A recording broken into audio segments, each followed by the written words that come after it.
Apa kabar pemirsa? Kembali berjumpa bersama saya dalam acara Bincang Bersama Bang Aca. Edisi kali ini edisi yang sangat spesial karena Bincang Bersama Bang Aca dilaksanakan di markas di kantornya Disway Research and Development yang merupakan lembaga bentukan daripada Disway Group di Equity Tower lantai 43 SCBD Jakarta. Ya. Dan untuk edisi kali ini ya telah hadir Direktur Eksekutif Disway Research and Development, yakni Saudara Romi. Apa kabar Bang Romi? Alhamdulillah. Sehat ya? Alhamdulillah Bang. Alhamdulillah. Kita sekarang udah berbincang di Tower Equity ini dengan harapan bahwa memberikan semangat baru ya agar Betul. kita bisa lebih maju. Bang Romi, kita ingin membincangkan tentang media riset Disway and Development ini. Ya. Dan beberapa hari terakhir, ya, survei yang disajikan oleh Disway Jakarta bekerja sama dengan Radar Lampung Media Group itu menimbulkan kehebohan. Ya. Nah, saya ingin tanya, ini gimana? Eksistensi Disway ini, Disway Riset ini apa sih? Baik Bang Aca. Terima kasih bisa hadir di Bincang Bang Aca ini. Jadi ide dari Lembaga Riset dan Development atau kalau bahasa Indonesianya kita sering disebut Litbang, itu memang saya menawarkan kepada manajemennya Disway bahwa bisnis media itu saat ini sudah berubah. Bisnis yang dilakukan oleh lembaga riset dan development ini adalah beyond media. Padahal riset itu adalah pekerjaan sehari-harinya wartawan. Ya, oke. Jadi sebetulnya nggak jauh nih Bang Aca antara meriset dengan mewawancara yang dilakukan oleh wartawan. Oke.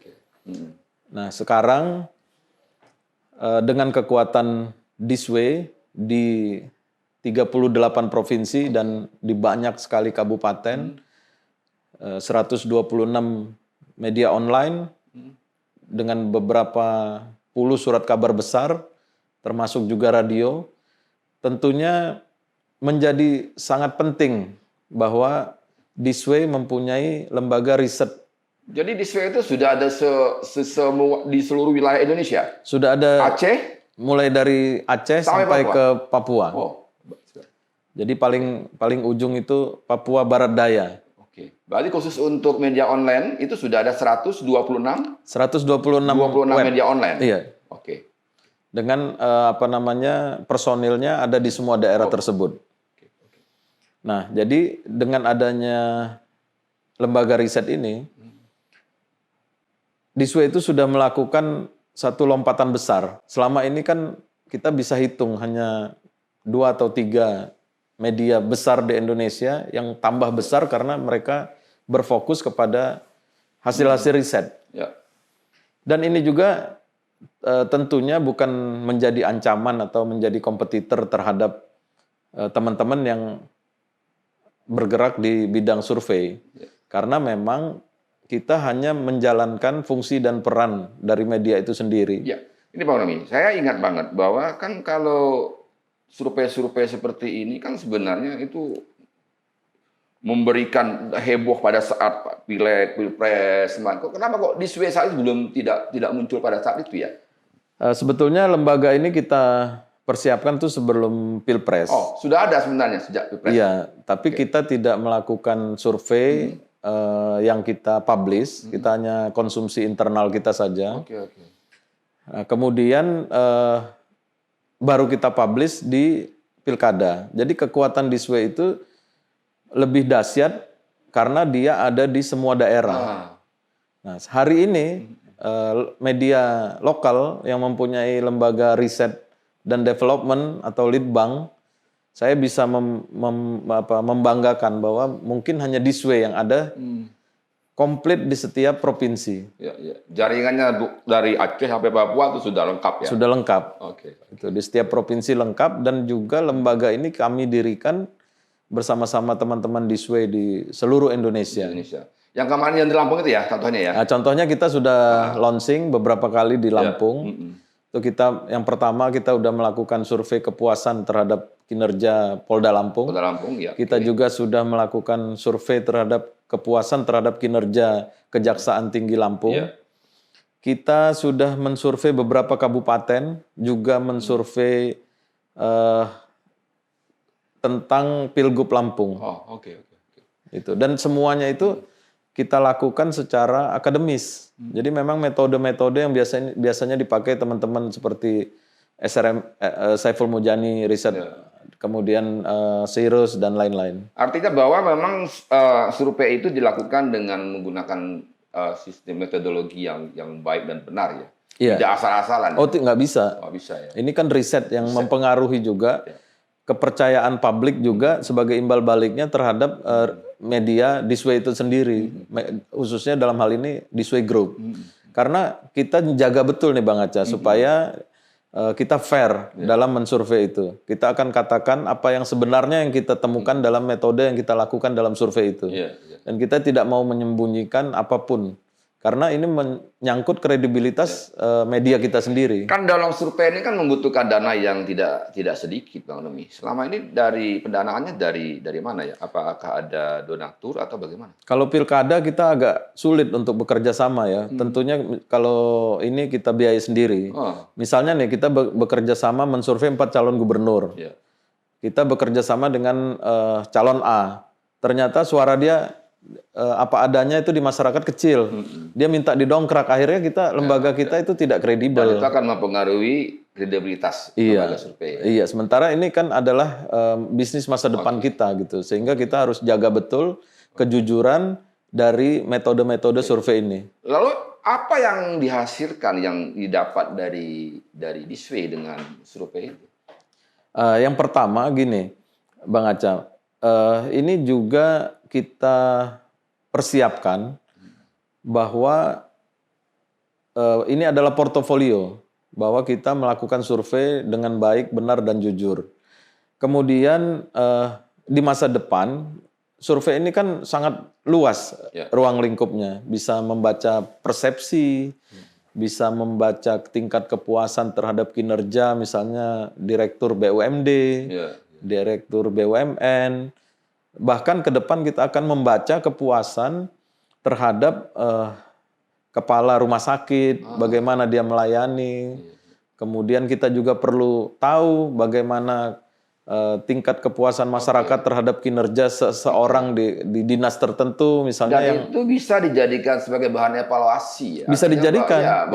Bahwa kinerja mereka itu diukur dan dinilai oleh masyarakat. Betul. Dan itu kan juri yang paling fair, Bang Aca. Apalagi dengan menggunakan sistem survei yang dengan melibatkan banyak responden ya. Betul. Artinya tidak hanya 1-2 orang yang ngomong kan. Iya, itu menjadi kekuatan kita karena kita menjaga betul responden itu bukan hanya sedikit. Tapi ini kan memang satu ilmu.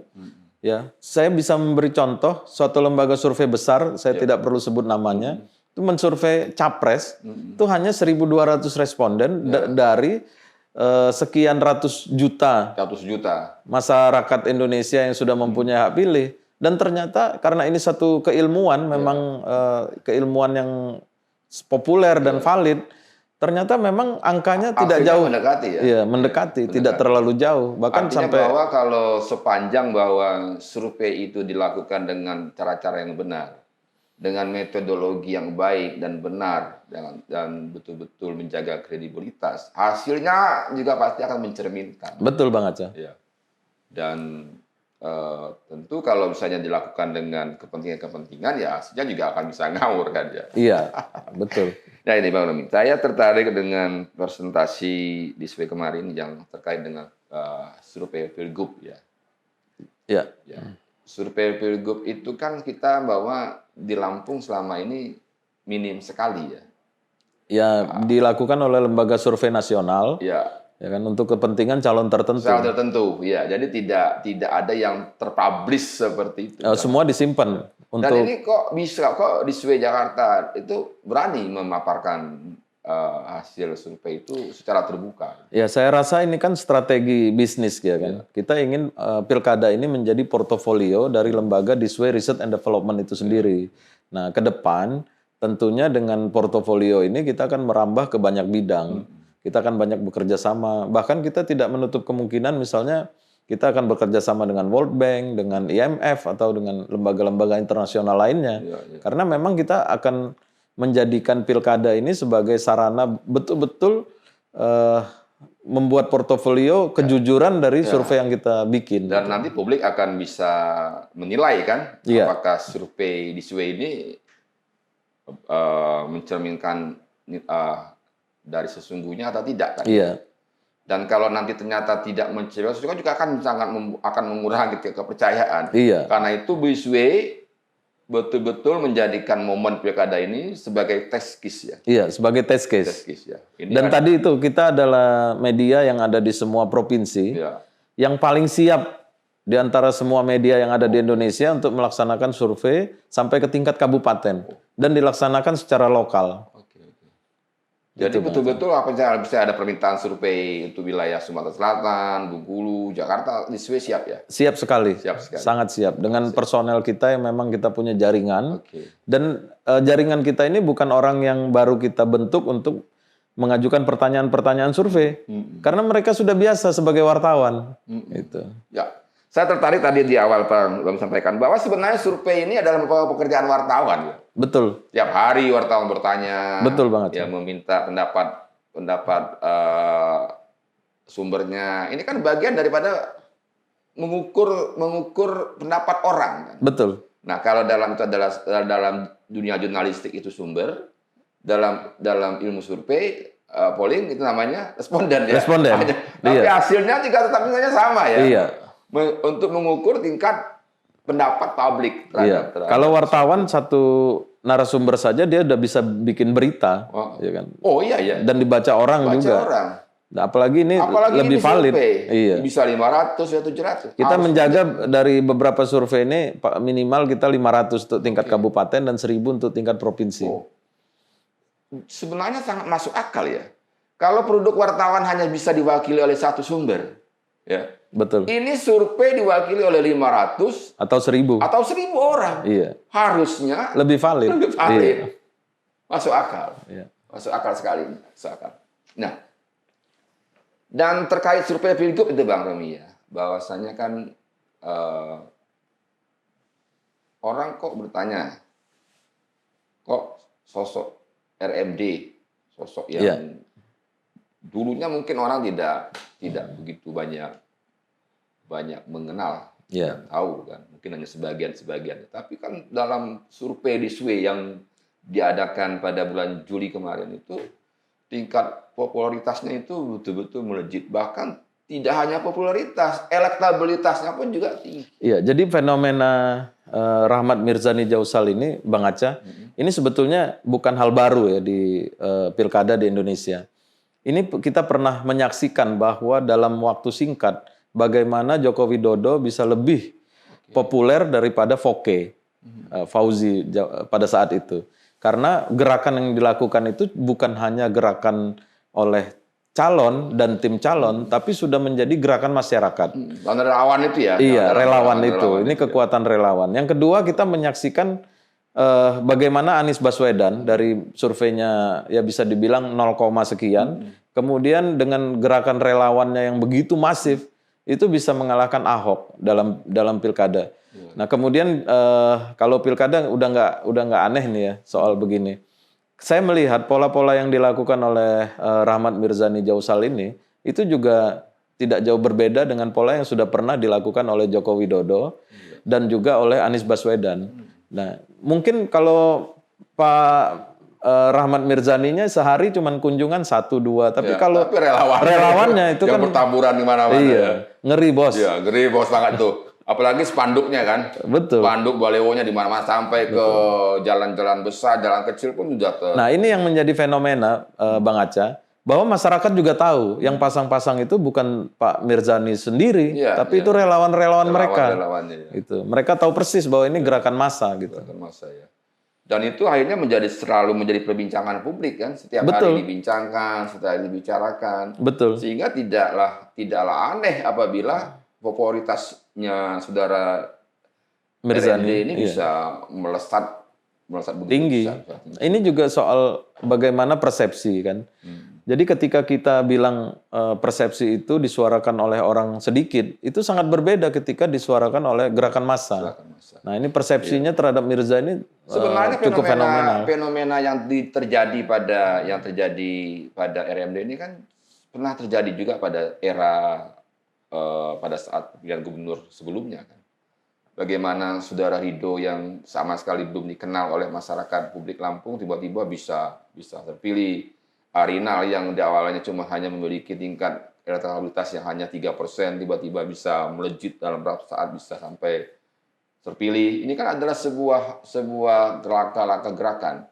Baik itu yang langkah-langkah gerakan yang didasarkan pada adanya pemodal, ya. Baik itu yang tadi dikatakan baru tadi digerakkan oleh para relawan-relawan yang bergerak itu di mana-mana. Ya, kalau menurut survei Diswe, ya, apa yang bisa digambarkan dalam hasil survei terkait dengan Pilgub? Ya, sementara ini waktu kita melakukan survei pertama, ini kita akan melakukan survei lagi sebelum pengumuman calon. Ya. Dalam survei pertama ini kita masih menghitung posisi Herman HN. Ya. Dalam hal ini memang Herman HN ini cukup mempunyai tempat di hati masyarakat, terutama di daerah-daerah padat. Gitu. Jadi seperti Lampung Tengah, Ya. Bandar Lampung, Lampung Selatan. Nah, ini sangat mempunyai modal yang kuat. Tapi ternyata partainya sendiri tidak mendukung. Nah, ini masalah ini ya. Dalam survei kedua, ini akan menjadi suatu hal penting yang akan kami ukur, yaitu suaranya yang 30 sekian akan kemana? Apakah dia akan ke Rahmat Mirzani, ataukah dia ke Umar Ahmad, ataukah dia ke Arinal? Tapi dengar-dengar sepertinya akan head to head nih. Head to head ya. Ya, kita belum saya tidak ingin berandai-andai, tapi kita mungkin nanti akan mengukur kalau head to head siapa dengan siapa, kemudian kalau dia 3 pasang siapa dengan siapa dengan siapa. Artinya kemungkinannya nanti itu adalah RMD melawan Arinal ya, Rahmat Mirzani atau melawan dengan Umar ya. Ya. Atau mungkin bisa saja calon tunggal ini Pak Romi, gimana Pak Romi? Kalau Anda lihat peta daripada, kalau saya sih melihatnya daripada pergerakan-pergerakan itu ya, dengan tingkat elektabilitas yang begitu melesat, rasanya banyak partai yang berpikir ulang untuk memunculkan calon ini. Ya, ini kan fenomena juga ya, Bang Aca, bahwa perubahan politik di tingkat nasional ini berlangsung cepat juga. Nah, tiba-tiba bisa kita bilang nih, positioning Golkar yang sekarang sulit kita baca. Oke, dengan mundurnya Artatul. Iya. Nah, apakah sebelum tanggal 27 itu sudah ada ketum baru sehingga dia akan merubah-rubah apa yang ada? Kalau dibilang sekarang ini kan saya pikir tidak ada jaminan siapa yang ngomong bahwa Golkar tidak akan merubah. Siapa yang menjamin? Nanti yang bisa menjawab fakta tersebut adalah ketum baru. Gitu. Artinya masih cair banget. Masih cair banget ini. Masih cair, masih penuh dinamika ya. Iya, namun saya menduga di Provinsi Lampung ada beberapa sih yang saya kira akan melawan kota kosong. Walaupun nanti kita lihatlah kalau kita bocorin kan nanti kita ini lagi. Tapi dari kita Diswe tetap bukan partisan, Bang Aceh. Oke, baik. Saya paham. Dan yang tadi juga dikatakan bahwa ada beberapa survei di daerah ya. Ada di Bandar Lampung, kemudian di Lampung Selatan ya, kemudian di Tengah, dan di Metro. Kalau Bang Romi baca dari survei itu, gimana sih sebenarnya posisi incumbent ya? Karena kita dengar bahwa pada pilkada yang akan datang kan, incumbent ini sepertinya akan kembali bertarung dalam pilkada yang akan datang. Jadi ini menarik ya, bahwa di Lampung ini ada hampir beberapa kabupaten yang ada incumbent ini tingkat kepuasannya itu tidak terlalu besar. Artinya kalau dia head to head, si lawan ini berhasil menciptakan positioning head to head. Hanya 2 calon. Iya, hanya 2 calon. Saya rasa beberapa incumbent ini akan kesulitan untuk menang. Karena kita udah keluarkan lah, saya nggak ingin membohongi masyarakat juga ya, bahwa kita sudah mengeluarkan itu contoh di Lampung Selatan. Kemudian kita sudah mengeluarkan juga contoh di Lampung Tengah. Kalau itu incumbent head to head, menurut saya sangat berbahaya itu. Sangat berbahaya.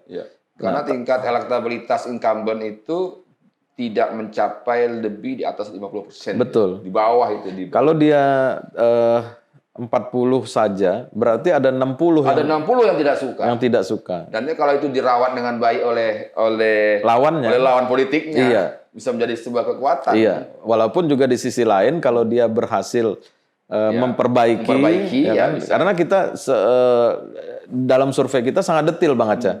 Kita tahu siapa yang nggak suka. Kenapa orang nggak suka? Di usia berapa? Ya kan? Pendidikannya apa?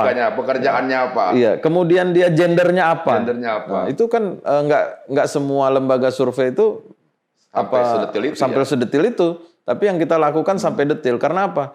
Kita ingin betul-betul survei kita itu bukan hanya menghasilkan satu gambaran yang utuh kepada masyarakat, tapi juga kebenaran nantinya gitu, mendekati kebenaran lah gitu. Dan sebenarnya kalau ini bisa dimanfaatkan ya oleh orang-orang yang punya kepentingan dengan pilkada itu. Saya pikir di Lampung ya kalau kita contoh beberapa calon yang cerdas tuh udah telepon-teleponan. Udah telepon-teleponan ya. Sudah ada yang mau beli ya.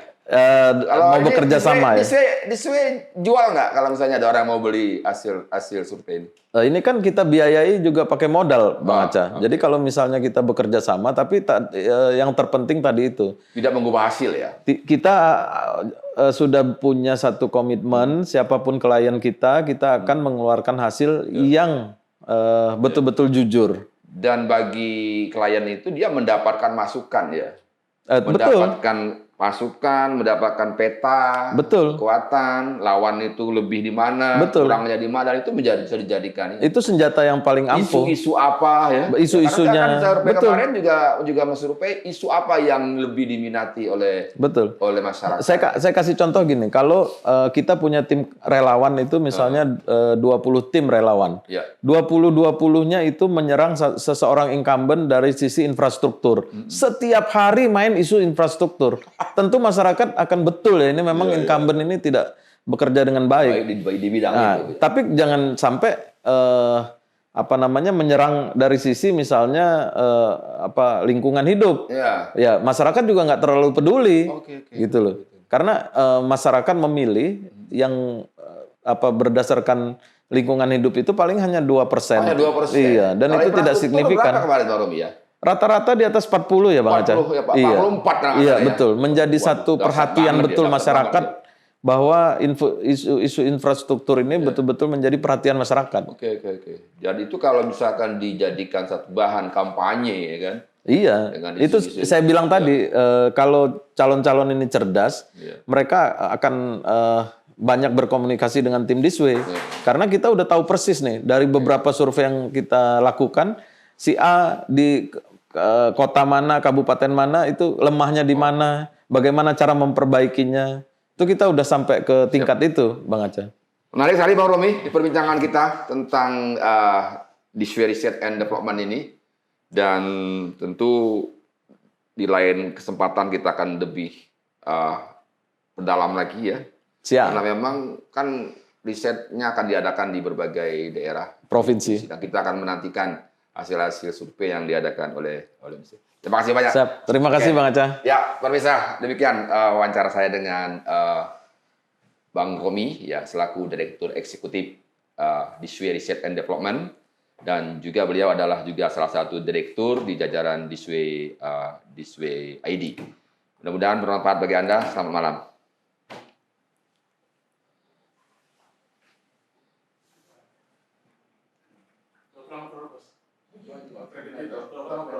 Ya. Oke, mantap ya. Mudah-mudahan terus diteruskan, bisa menjadi referensi untuk masyarakat Lampung. Mantap. Oh, boleh lah, sudah.